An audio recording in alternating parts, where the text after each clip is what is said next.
Hey YouTube, I'm Thomas, cameraman is Freddy, and this is an instructional video on the Finnish assault rifles, the SAKO and the Valmet.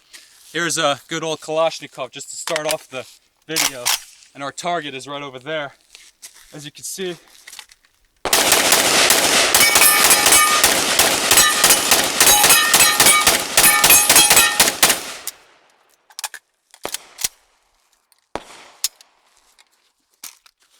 right here what we have, this is the Valmet. It's a slightly older model of the Finnish assault rifle series with a folding stock. It's very well built. Here's 30 rounds, just to get a good idea of how it works.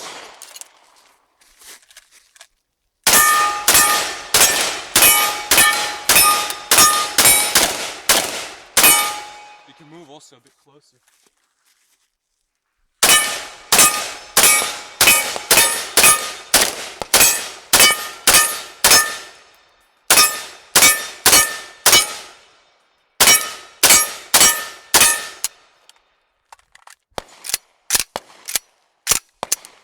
And next is the SAKO 95.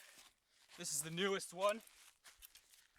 We're also using the proprietary magazine, and there's a nice silencer attached to it. This is not subsonic rounds, but it's just a nice little addition.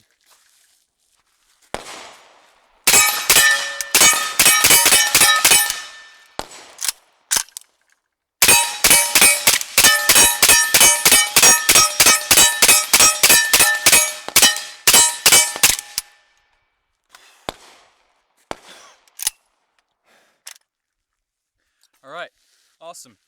And let's go back to the Kalashnikov. We'll take it apart. These guns are probably really hot, but we'll see how far we can take them apart.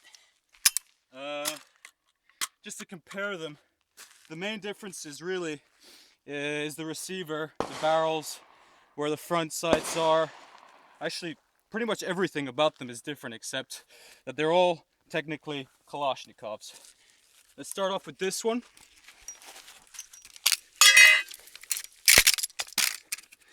Very simple. We all know where this goes. We've all seen this before, I'm sure. Next is the Valmet. We can see external differences, but internal differences, at least upon a field break, is that you can also take the tube out. I'll leave this here for now like this, and then take the SAKO apart. This one. I think first with the silencer. Pretty hot. Yeah, it is. Here, this is a lock. This lock here is very important. For those of you going to the Finnish army and who will be using these rifles, you must always check that this is tight. What this does is that it makes sure that this the rear sight doesn't swabble around. It's very important. There's a huge difference in accuracy if this is unlocked or locked. There's many ways to unlock it and lock it, but right now today it's quite loose. We also have a gas port here that locks it on and off. The reason for that is for barrel grenade attachments. So just like a normal Kalashnikov, comes apart like so, with a tube. So these two are very similar, as you can see. They're both got a milled receiver, very thick barrels. Actually, maybe that'd be a good idea if I find a way to take this one apart so you can see how thick the barrel actually is. I don't know if I can actually do it, but basically it's about that thick here, and it tapers to here. It's an extremely thick barrel, and a lot of the weight from this rifle comes from the barrel. Of course, the milled receiver. Now, there's a lot more to it than that. For example, the sights, how you change them from this side and that side. It usually comes with a key, and this is where the cleaning rod comes from. It's almost always stuck here. You got a right hand mag release from here, which is actually quite useful. Other than that, there isn't much else to talk about other than visual aesthetics. Things that experienced Kalashnikov users can detect by themselves. Here's the Valmet, a slightly older version. As we can see, it's not too different. The barrel is much thinner. The overall weight of the rifle is much lower, and the main difference is really, I don't know why they upgraded it, because they're both very functional rifles. But the key difference in the military versions of these rifles, which have the folding butt stock, is that the folding butt stock on this older model is much more solid than on the newer model.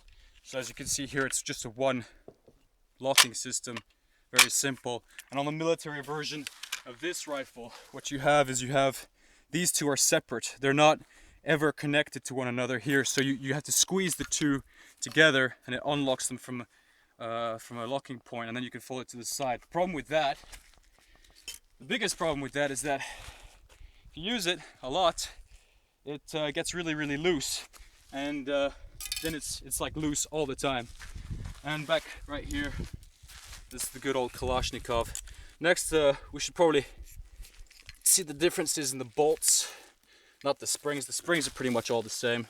So here we have sort of a almost traditional Kalashnikov next to the Valmet and the SAKO. Damn, look what the silencer did. Look how much crap there is on there. Yeah. So essentially they're all very similar. The tips are slightly different. Yeah. I guess that's some kind of guiding system.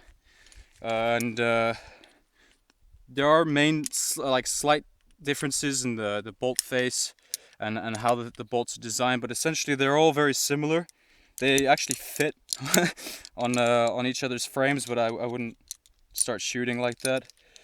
Here on this side, maybe you can see the differences. This is a SAKO, this is the Valmet.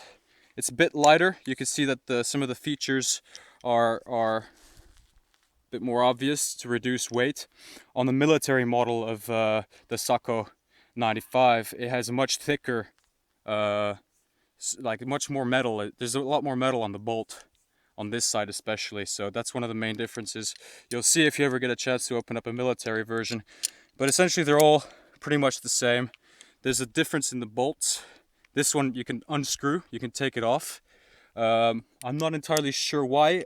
Somebody told me that it's for brass catchers, when you have a brass catcher designed for the SAKO. Yeah, and that's pretty much it. There's interesting differences here with the covers. This is, a very traditional kind of Kalashnikov style cover. We've all seen that before. And then these are the finished assault rifle models. This is actually quite a bit heavier. So here you have a range. This is from the older one. Yeah, this is from the Valmet.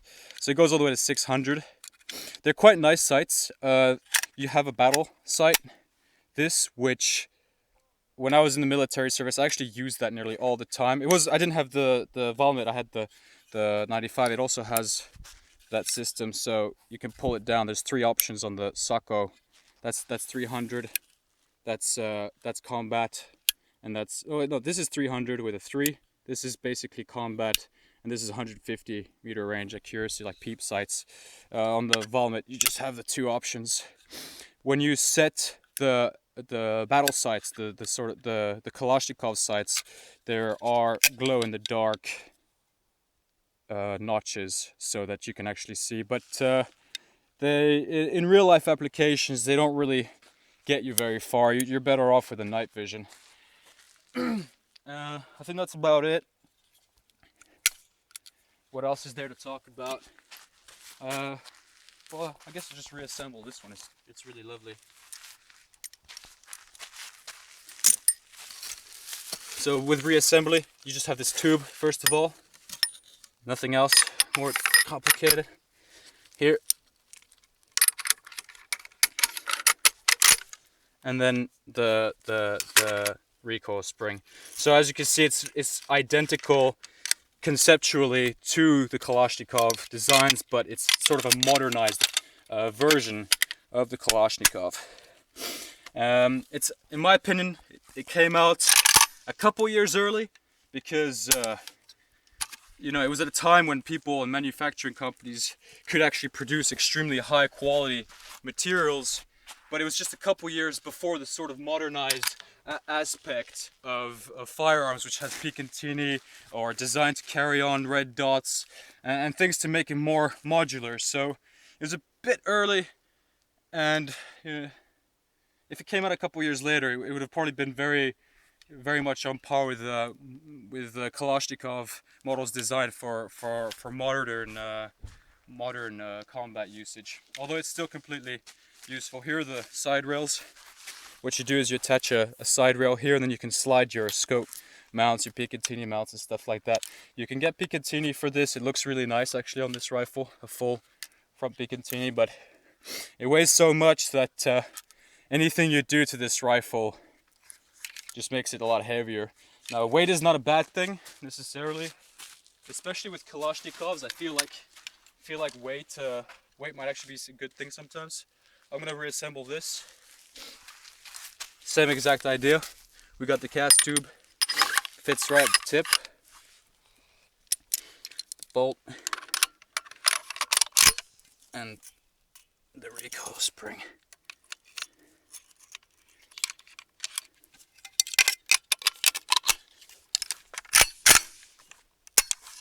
There we go.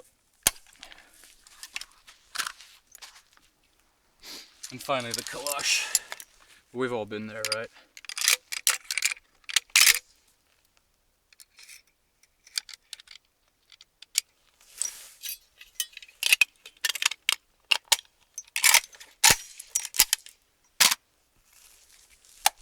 All right, maybe I'll load a few more rounds into the finished proprietary magazine, the one that comes with the Valmet and the SAKO.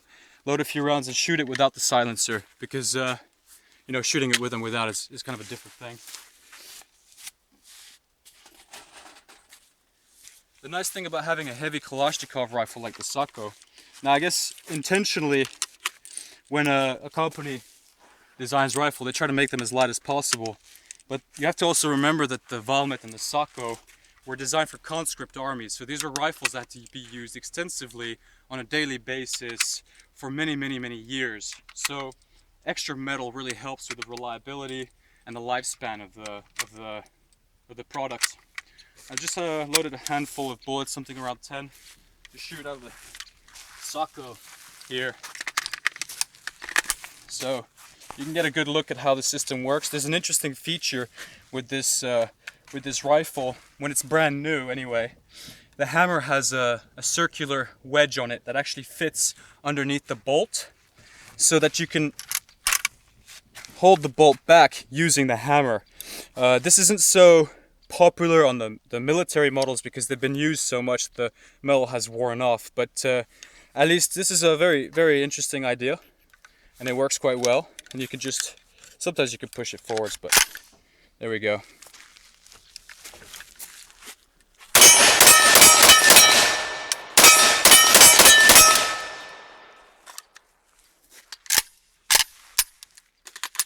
All right, one last look at the rifles.